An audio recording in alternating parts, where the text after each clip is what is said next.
Born in Yanina. Throughout my whole life, she taught me that Greece is a land of great beauty, great heart, and a great history.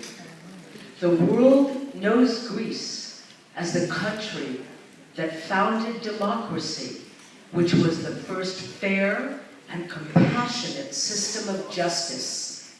Many countries around the world have since formed their governments based on Greece's original model. Philosophy is also understood to be a Greek creation. Greek philosophy has influenced much of Western civilization since its inception. It is in the 6th century BC, in Greek philosophy, that we find the first concern for the treatment of animals. The famous philosopher and mathematician Pythagoras urged respect for animals because he believed that humans and non-humans had the same soul. Another classical Greek philosopher, Theophrastos, one of Aristotle's pupils, argued that non-human animals can reason, sense, and feel just as human beings do. Plato, in his Republic, said the dog has the soul of a philosopher.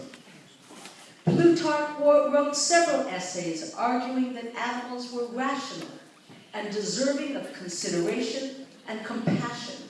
He was one of the earliest advocates of animal issues.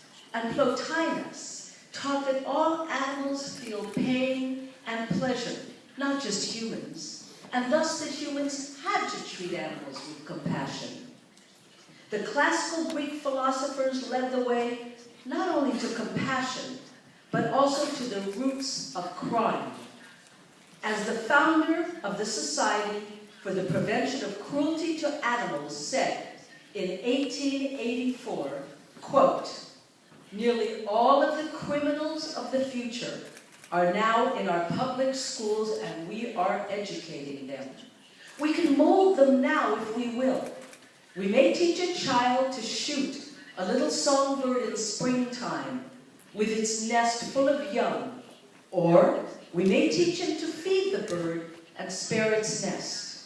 We may go into the schools now and make boys merciful, or let them go adrift until as men they become lawless and cruel.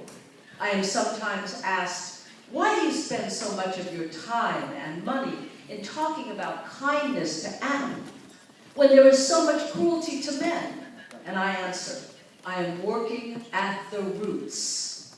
Just as soon as we pour into all our schools the literature of mercy towards animals, just so soon shall we reach the roots not only of cruelty, but of crime. The ancient Greek philosophers were the first to understand this, and that is why we are here today. I would like now to introduce the Chief of the Los Angeles Police Department, Chief Charlie